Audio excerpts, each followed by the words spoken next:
नमस्कार मित्रों, मैं यदुनंदन गोस्वामी केपी नाड़ी कसफल इंटरलिंक एस्ट्रोलॉजर जयपुर आपका हार्दिक स्वागत करता हूं। आज हम चर्चा करते हैं एक नए विषय पे, शेयर मार्केट के बारे में। शेयर मार्केट में कब मंदी आती है, कब तेजी आती है, शेयर मार्केट में किसको काम में इन्वॉल्व होना चाहिए, किसको नहीं होना चाहिए, ज्योतिष में इसके बारे में क्या अवधारणा है, ज्योतिष इस सब्जेक्ट में क्या कहता है। ज्योतिष बहुत गहन विषय का विस्तृत भंडार है। यहाँ हर विषय पर बहुत कुछ कहा जा सकता है। तो शेयर मार्केट होता क्या है?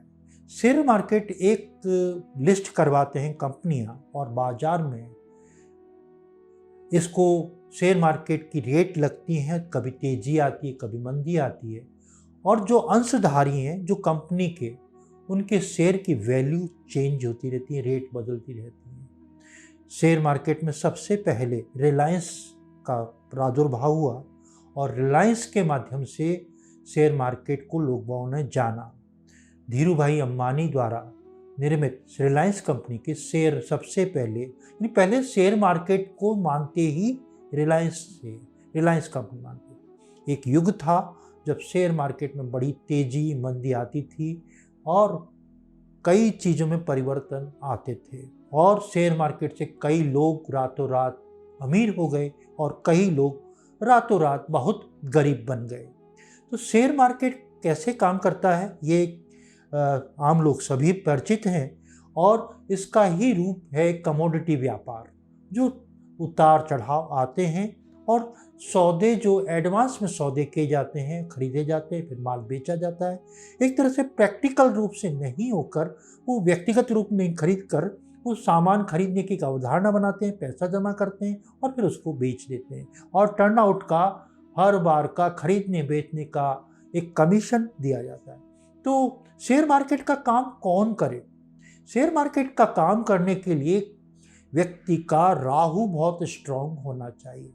राहु के बाद अचानक से धन आने के लिए ज्योतिष में 5वां भाव अचानक धन देता है और 8वां भाव बिना परिश्रम के भी धन देता है। तो 5-8 भाव का संबंध दूसरे और 8वें भाव से हो जाता है और 11वें भाव से कनेक्शन हो जाता है, तो जातक को धन का बहुत ज़्यादा तेजी से बढ़ता है और अचानक से पैसा आता है। राहु के अलावा मंगल जो प्लानेट है, शनि प्लानेट है, केतु है, राहु है, ये सभी प्लानेट जो मार्केट में आपको क्या पोजीशन क्रिएट होती है। अब हम इन पे चर्चा करें उसके पहले शेयर मार्केट के बारे में सोचते हैं कि ये शेयर मार्केट किस ढंग से काम करता है। एक व्यक्ति का लग्न होता है जो व्यक्ति की प्रतिभाओं को बताता है वो व्यक्ति किस नेचर का है। जैसे अगर किसी का मेष लग्न है या सिंह लग्न है या धनु लग्न है, ये 3 लग्न वाले जातक होते हैं, वो शेयर मार्केट में अगर काम करते हैं तो मंदी के शिकार होते हैं।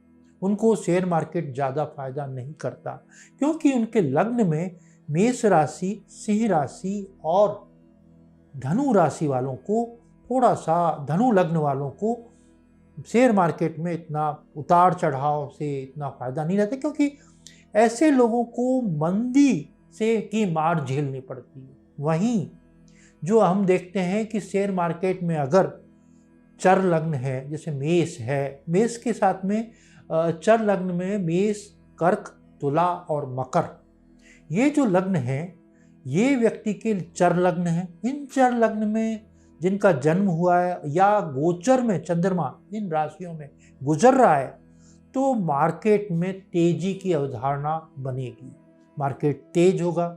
वहीं स्थिर लग्न कौन कौन से हैं? वृषभ लग्न, सिंह लग्न, वृश्चिक लग्न और कुंभ लग्न।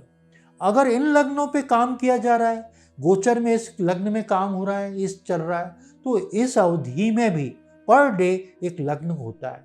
जो सूर्य पूर्व की दिशा में उदय होता है तो ये स्थिर लग्न उदय होते हैं। तो पर डे के लग्न की अवधि अलग अलग होती है, और इन लग्नों में अगर स्थिर लग्नों में किसी का उदय हो रहा है, उस वक्त आप काम कर रहे हैं, और आपका लग्न भी सिंह लग्न, मेष लग्न या धनु लग्न है, तो आप मंदी का तो वैसे ही शिकार हैं, और इन्हीं लग्नों में काम कर रहे हैं, तो आपका जो माल लिया है आपने वो और गिर जाएगा और लंबे टाइम तक मंदा रहेगा, तो आपको प्रॉफिट होने की संभावनाएं बहुत कम हो जाएंगी। तो हर राशि, लग्न और हर ग्रह का और हर राशि का एक राशि लॉर्ड होता है, जिस राशि में राशि उदय हो रहा है लग्न। दूसरा नक्षत्र लॉर्ड होता है।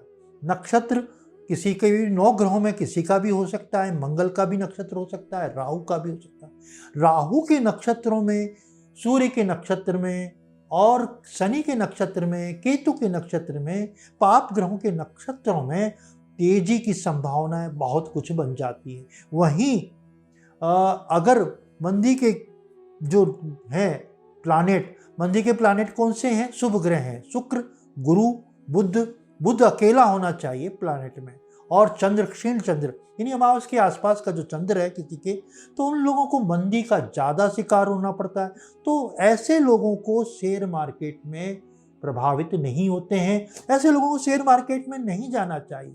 तो शेयर मार्केट में जाने के लिए विशेष रूप से आपका अष्टम भाव बहुत स्ट्रांग होना जरूरी है। जब तक आपका स्ट्रांग अष्टम भाव नहीं होगा और आपको अचानक धन प्राप्त होने की क्षमताएं नहीं मिलेगी, जब तक नहीं। अगर आपके पत्रिका में छठा भाव बहुत ज़्यादा एक्टिव है, छठा भाव एक्टिव है, तो आपको शेयर मार्केट में काम बिल्कुल भी नहीं करना चाहिए।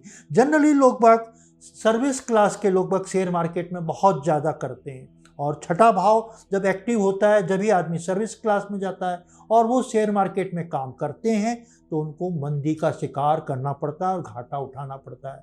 तो अगर व्यापारी वर्ग जो 7th हाउस इनका ऑपरेट होता है, वो अगर शेयर मार्केट में जाते हैं और विशेष रूप से ऐसे काम जो करते हैं, LIC वगैरह का काम करते हैं, इंश्योरेंस सेक्टर का काम करते हैं, क्योंकि अष्टम भाव इंश्योरेंस सेक्टर को ले जाता है। अगर अष्टम भाव से संबंधित कारोबार कोई करता है, इंश्योरेंस वगैरह का, ऐसे गूढ़ ज्ञान करता है, कोई माइंस का काम करता है, माइंस क्या जमीन से निकलती है, जो पृथ्वी के अंदर भूतल में जो गंभीर जो छुपी हुई चीज़ें हैं, वो चीज़ें अगर का कोई कारोबार करता है, तो उनको शेयर मार्केट में अचानक सा लाभ हो सकता है और उनको अचानक से फायदे भी होता है। तो जीवन में इस ढंग की घटनाएं घटती हैं जब आदमी को शेयर मार्केट में बहुत अच्छा होता है। विशेष रूप से राहु की महादशा में शेयर मार्केट का काम करना चाहिए अगर आपका पॉजिटिव हो। और मैं एक और अवधारणा दूंगा, राहु के काम में अगर आप काम करते हैं तो क्या होता है, राहु एक तरह से समुद्र भाटे के ज्वार की तरह होता है, एक आता है और वापस ले जाता है। तो आपको मार्केट में काम करते समय एक लिमिट सीमा तय कर देनी चाहिए कि मैं 50,000 तक कारोबार करूंगा, उसके बाद नहीं करूंगा। तो आपको आगे पैसा नहीं डालेंगे आप, प्रॉफिट होता है उसको किसी भाई को दे दें, माँ को दे दें, पिता को दे दें, उस मार्केट से हटा दें उस पैसे को, तब तो आपका वो पैसा बच जाएगा। अगर आप जुआरी की तरह उसी पैसे को बढ़ाते जाएंगे तो आप बहुत लंबे नुकसान में पड़ जाएंगे। आप इसको लिमिटेशन में खेलें, धैर्य रखें और शेयर मार्केट को बड़ा ही, शेयर मार्केट को ज्योतिष में जुआ, सट्टा, लॉटरी की तरह ही माना जाता है। आपने अगर मेरा अभी तक चैनल सब्सक्राइब नहीं किया है तो आप मेरे चैनल को सब्सक्राइब करें, लाइक करें। नमस्कार।